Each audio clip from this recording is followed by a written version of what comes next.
So hello everyone, कैसे हैं आप सभी। उम्मीद करती हूँ कि आप सभी बहुत ही अच्छे होंगे। फ्रेंड्स, आज का हमारा टॉपिक है सामाजिक अनुसंधान। आज के हमारे इस वीडियो में हम सामाजिक अनुसंधान के विषय में जानेंगे। हम यह जानेंगे कि सामाजिक अनुसंधान किसे कहते हैं, सामाजिक अनुसंधान का क्या अर्थ होता है या फिर सामाजिक अनुसंधान की क्या परिभाषा है। फ्रेंड्स, सामाजिक अनुसंधान समाजशास्त्र का बहुत ही इंपॉर्टेंट टॉपिक है। इससे रिलेटेड क्वेश्चन अक्सर समाजशास्त्र के क्वेश्चन पेपर में पूछे जाते हैं। कभी ये क्वेश्चन लॉन्ग में आता है तो कभी ये क्वेश्चन शॉर्ट में आता है, लेकिन इस टॉपिक से रिलेटेड क्वेश्चन सोशियोलॉजी के क्वेश्चन पेपर में आता जरूर है। तो आप सभी वीडियो को पूरा एंड तक वॉच करिएगा, बिल्कुल भी स्किप मत करिएगा। तो फ्रेंड्स, चलिए बिना किसी देरी के बढ़ते हैं वीडियो की ओर और जानते हैं सामाजिक अनुसंधान के विषय में। ये तो हम सभी को पता है कि मनुष्य सदा से ही जिज्ञासु रहा है। मनुष्य एक जिज्ञासु प्राणी है और वह हर एक चीज़ के पीछे छिपे हुए कारण के विषय में जानना चाहता है। चीज़ों के बारे में ज़्यादा से ज़्यादा ज्ञान इकट्ठा करना चाहता है।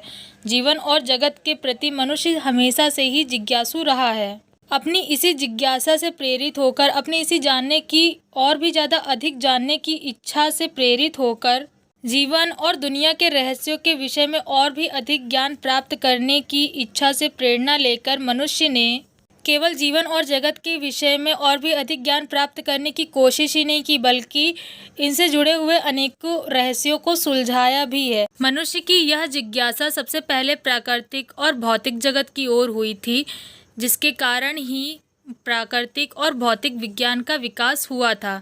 फिर धीरे धीरे उसने सामाजिक घटनाओं, प्रक्रियाओं और समस्याओं को समझने का प्रयास किया, उनके बारे में और भी अधिक जानने का प्रयास किया। कहने का तात्पर्य यह है कि समाज से जुड़ी हुई घटनाएं, जैसे कि जो भी घटनाएं घट रही हैं वो क्यों घट रही हैं, किस कारण से घट रही हैं, और इन्हें अगर ये घटनाएं घट रही हैं तो इनका क्या प्रभाव पड़ सकता है, या फिर जो भी घटनाएं समाज में बुरा असर डाल रही हैं उन्हें किस तरीके से रोका जा सकता है। इन सभी के बारे में मनुष्य की जो भी जिज्ञासा थी उसे शांत करने के लिए, इनके बारे में और भी ज़्यादा ज्ञान प्राप्त करने के लिए मनुष्य ने जब समाज की ओर कदम बढ़ाया, तभी इसी के परिणाम स्वरूप ही सामाजिक विज्ञानों का विकास हुआ।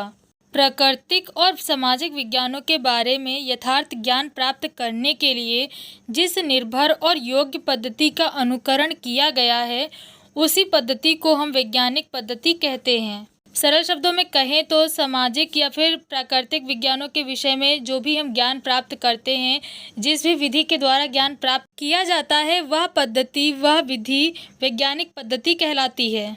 शुरू में वैज्ञानिक पद्धति प्राकृतिक विज्ञान तक ही सीमित थी, लेकिन बाद में वैज्ञानिक पद्धति का उपयोग सामाजिक घटनाओं को समझने के लिए भी किया जाने लगा। मतलब इसका प्रयोग करके सामाजिक घटनाओं को भी जाना गया, उनको भी जानने का प्रयास किया गया।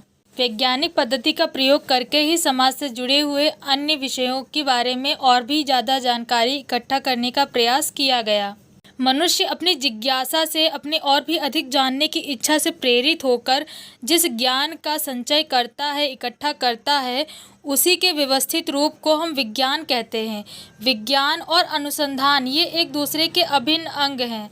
सामाजिक जीवन तथा घटनाओं के बारे में वैज्ञानिक विधि के जरिए जो ज्ञान प्राप्त किया जाता है, उस ज्ञान को प्राप्त करने के संबंध में ही सामाजिक अनुसंधान शब्द का प्रयोग होता है। अतः इस प्रकार से हम यह कह सकते हैं कि समाज के विषय में जो भी वैज्ञानिक पद्धति के द्वारा ज्ञान प्राप्त किया जाता है, वही सामाजिक अनुसंधान कहलाता है। फ्रेंड्स, चलिए अब जान लेते हैं सामाजिक अनुसंधान से जुड़ी हुई परिभाषाओं के विषय में। सामाजिक अनुसंधान को परिभाषित करते हुए D.A. मौसर कहते हैं कि सामाजिक घटनाओं व समस्याओं के बारे में नवीन ज्ञान की प्राप्ति के लिए किए गए व्यवस्थित अनुसंधान को, अर्थात नए ज्ञान की प्राप्ति के लिए जो खोज की जाती है, उसी अनुसंधान को ही हम सामाजिक अनुसंधान कहते हैं। वहीं बोगार्ट सामाजिक अनुसंधान को परिभाषित करते हुए कहते हैं कि एक साथ रहने वाले लोगों के जीवन में क्रियाशील अंतर्निहित प्रक्रियाओं की खोज ही सामाजिक अनुसंधान है। इन सभी परिभाषाओं से यह स्पष्ट हो जाता है कि सामाजिक अनुसंधान एक व्यवस्थित अध्ययन है, जिसका प्रमुख उद्देश्य सामाजिक घटनाओं तथा सामाजिक समस्याओं के विषय में नवीन ज्ञान प्राप्त करना है। दूसरे शब्दों में कहें तो सामाजिक घटनाओं व समस्याओं के विषय में नई जानकारियां इकट्ठा करना है। इसके माध्यम से हम सामाजिक जीवन तथा उसकी अंतर्निहित प्रक्रियाओं तथा अनुक्रमों के बारे में वास्तविक और निर्भर योग्य ज्ञान प्राप्त करते हैं। फ्रेंड्स, यह थी जानकारी सामाजिक अनुसंधान के विषय में। वीडियो में दी गई जानकारी कैसी लगी कमेंट करके ज़रूर बताएं। वीडियो अगर पसंद आया हो तो वीडियो को लाइक और शेयर ज़रूर करें। चैनल को सब्सक्राइब करना ना भूलें और साथ ही साथ बेल आइकन को ज़रूर दबाएं, जिससे कि आपको मेरी लेटेस्ट वीडियो की अपडेट मिल सके। तो फ्रेंड्स, आज की वीडियो में बस इतना ही। मिलते हैं नेक्स्ट वीडियो में एक नई टॉपिक के साथ।